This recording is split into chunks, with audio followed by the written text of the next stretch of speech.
of corruption is nothing less than staggering. We have seen the core leadership of the rebels admittedly being al-Qaeda that has killed U.S. troops. The L.A. Times, Reuters, others have admitted it. It's now admitted that for 6 months, notice Obama said that he could launch the war with UN approval, doesn't need any stinking Congress.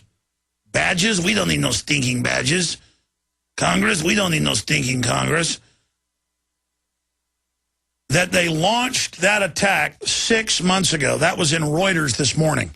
That 6 months ago, the West began aiding rebels. The rebels hadn't even attacked yet 6 months ago. They trained them. It turns out NATO a year ago did drills of bombing different cities. The West went in, funded violent terrorist al-Qaeda groups to attack Libya and to take the country.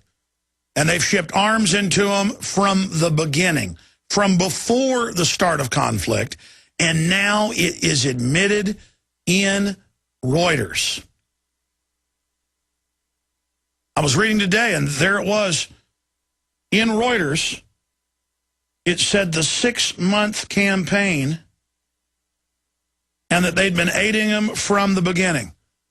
For months and months, they denied this, even though it leaked out in the foreign press. I mean, they just lie and lie and lie. And then these rebel commanders are in the news shooting their mouths off about, yes, I have killed Americans in Iraq, and I will kill more again. But first, I will kill Qaddafi.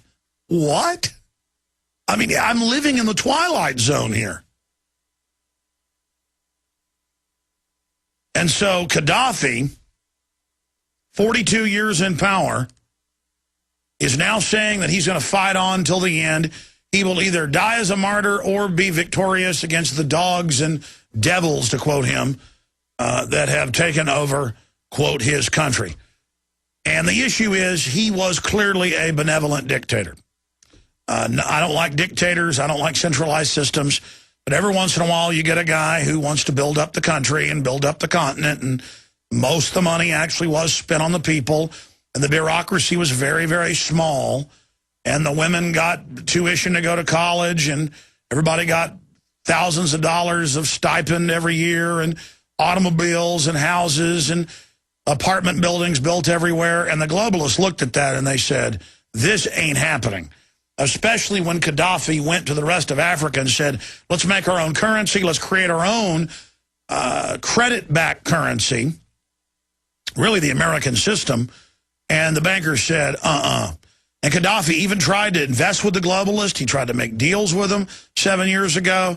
And they went in and hired al-Qaeda to attack, called them rebels, called them protesters, and have now taken Tripoli. And Qaddafi's hiding in his underground labyrinth that he's built in 40-plus years of knowing that this time was coming. And the civil war is now beginning. And he's called on the different tribes that are loyal to him to fight incessantly. And if you study the fascists when they went into Libya, out of Italy under the leader of Italy at the time, the dictator Benito Mussolini, El Duce, or whatever you call him, they fought him for a decade. And if you look at the monarch the British installed, constant fighting. So you were told this was being done for humanitarian reasons. That country is now going to descend back into the sand from which it came. And good old boys seem to think that they get ahead by going, glass parking lot them. Glass parking lot them. They're just people like us that want a future. And this does not send a very good message to the world that Qaddafi tried to, quote, work with the West and got double-crossed. And now they're going to put Sharia law in. That was reported yesterday. So the women that thought they were going to run around and drive cars and be doctors, you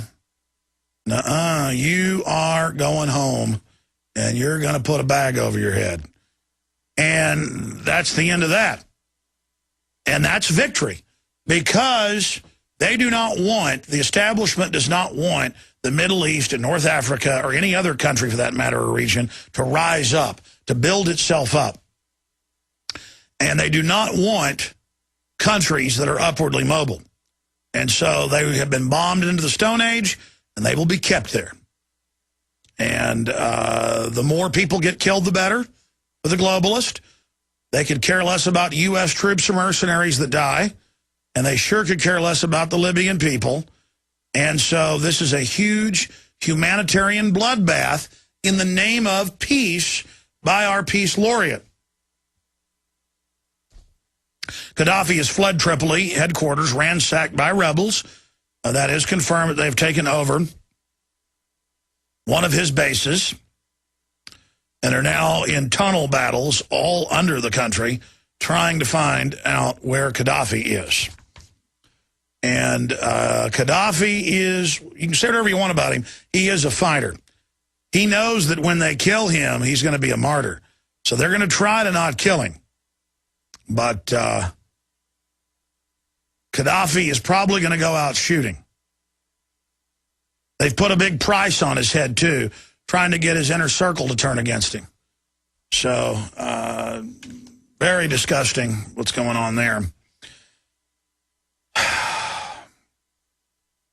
In some of the other news, it's been confirmed that the Green Square video that you were shown 3 days ago, the rebels occupying it, was fake and was shot in another country. But it worked. The Libyans saw that and thought, oh, the city's been taken.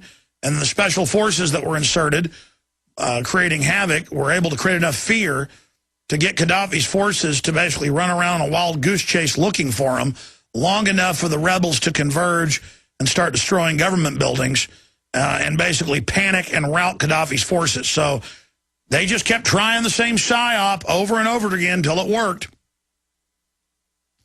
Now, here's the big issue of the day, and I really should have opened the show with this. I think I mentioned it, but I should probably shoot a special report on this alone, because this is the threat I've seen from the beginning. They corner Gaddafi. He could really activate some previously paid off sleeper cells, similar to the sleeper cells that attacked in Tripoli and linked up with the flotilla that came in the night with the Arab al-Qaeda fighters backed by British SAS, French commandos, U.S. commandos. They could activate real sleeper cells in the West, blow some stuff up, which is basically giving the globalist, if Gaddafi does that, a big present. Which makes me think that's why Gaddafi hasn't launched nerve gas or hasn't attacked Europe as he threatened to do, because then that will only legitimize some of this. So they'll probably do it. I guarantee you they're looking at staging stuff. I don't know if they're going to pull the trigger and blaming it on Gaddafi to then legitimize it. Well, see, he's a terrorist. He blew up a school bus. If Gaddafi was really going to do things, he'd have sleeper cells to target politicians here. You know, sleeper cells that would wait, say, a year, or go after certain bankers or certain oil company heads.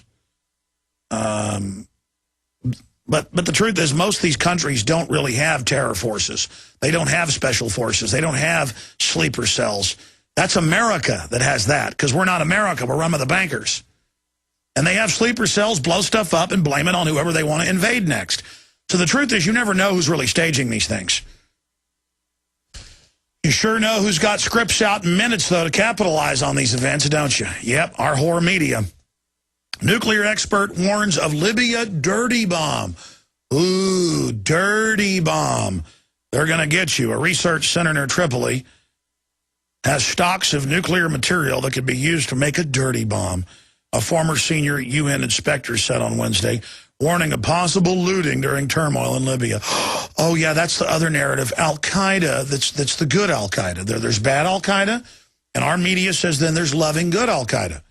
Now, loving good Al-Qaeda is real Al-Qaeda that's actually killed U.S. soldiers in Iraq. Then there's the bad fairy tale Al-Qaeda that supposedly carries out the terror attacks. But they're saying that the bad Al-Qaeda might get the fissile material that a CIA officer was caught 4 months ago trying to give to the Pakistani Al-Qaeda. But the ISA stopped them before they could do that frame up. And so now they're saying that somebody could get it and dirty bomb us. And then they'll tell us that it came from Libya and Muammar Qaddafi and al-Qaeda, because he works with al-Qaeda, don't you know? He was the guy to first put out an Interpol arrest warrant for him in '96. And then they tried to have al-Qaeda assassinate him. That's all confirmed. But see, he's al-Qaeda. That's why al-Qaeda just took over the country, because they're fighting who they work for, Muammar Qaddafi, because the television said so. Seeking to mend ties with the West, Libyans Muammar Qaddafi agreed in 2003 to abandon efforts to acquire nuclear, chemical, and biological weapons, a move that brought him in from the cold and helped end decades of Libyan isolation. And the setup, you know, Qaddafi really sold out to the globalists. Before, he kept most of the wealth and gave it to the population and kept some for himself.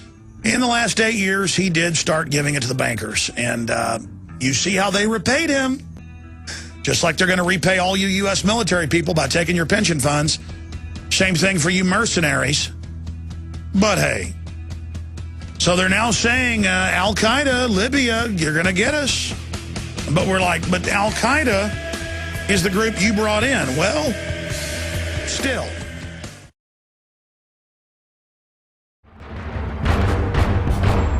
Ask yourselves, what are you doing in this time of great challenge? What are you doing to unlock minds?